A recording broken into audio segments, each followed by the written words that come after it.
मुख्यमंत्री नीतीश कुमार हर हाल में लोकसभा चुनाव में मोदी सरकार को सत्ता से बाहर करना चाहती है। नीतीश कुमार ने कह रखा है कि मुझे हर हाल में प्रधानमंत्री नरेंद्र मोदी को कुर्सी से हटाना है। यही कारण है कि अगले कुछ दिनों में बिहार के मुख्यमंत्री नीतीश कुमार बड़ा फैसला लेने जा रहे हैं। नमस्कार, आप देख रहे हैं DailyBihar.com और मैं हूं रोशन झा।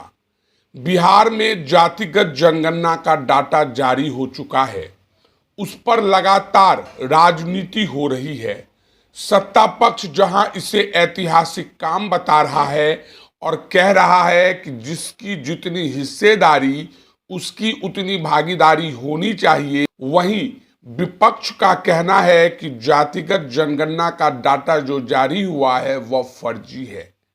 बीजेपी, एलजेपी, चाहे वह पशुपति पारस की पार्टी हो या चिराग पासवान की पार्टी हो, उपेंद्र कुशवाहा की पार्टी हो, जीतन राम मांझी की पार्टी हो, सबका एक ही कहना है कि भैया गणना करने वाले लोग गए ही नहीं तो फिर डाटा कहां से आ गया।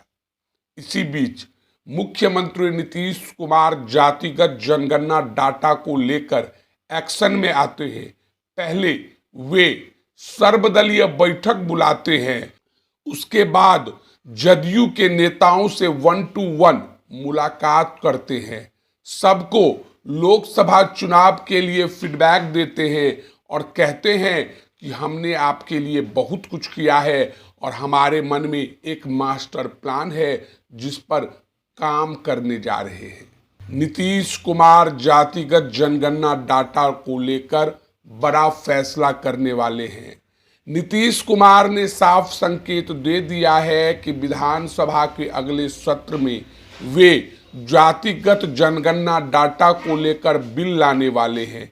हालांकि उन्होंने यह नहीं बताया है कि आखिर वह बिल क्या होगा, लेकिन सूत्रों का कहना है कि बिहार में मंडल बनाम कमंडल पार्ट 2 शुरू होने वाला है।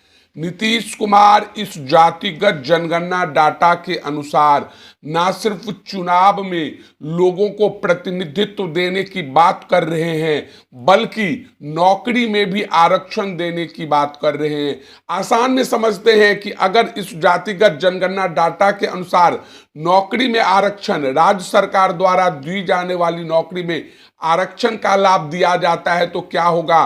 तो पहले आप यह समझिए कि इस डाटा के अनुसार सबसे अधिक आबादी मुसलमानों की है जो कि 17% है, यादवों की है जो कि 14% है। कुल मिलाकर कहा जाए तो सवर्णों की जनसंख्या लगभग 10 से 15% है।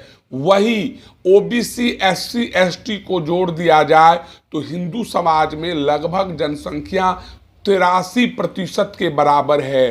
तो अब सवाल उठता है कि क्या नीतीश कुमार बिहार विधानसभा के अगले सत्र में रिजर्वेशन बिल लाने जा रहे हैं? क्या नीतीश कुमार आरक्षण के जरिए देश में एक नया बिहार मॉडल लागू करना चाहते हैं? आपको याद होगा कि 2014 के लोकसभा चुनाव में जब नरेंद्र मोदी को पीएम उम्मीदवार बनाया गया था तो Gujarat model, Gujarat model, Gujarat model की बात होती थी। तो क्या पीएम उम्मीदवार बनने से पहले नीतीश कुमार बिहार मॉडल को स्थापित करना चाहते हैं? बिहार में जातिगत जनगणना होने के बाद से ही अब कांग्रेस शासित विभिन्न राज्य, या यूं कहें तो जिस राज्य में बीजेपी की सरकार नहीं है, चाहे वह उड़ीसा हो, चाहे वह झारखंड हो, उन तमाम राज्यों ने संकेत दिए हैं कि वे जातिगत जनगणना करवाने को तैयार हैं। अगर ऐसा होता है तो आप मान कर चलिए कि ना सिर्फ बिहार की राजनीति में बल्कि देश की राजनीति में बहुत बड़ा बदलाव होने वाला है।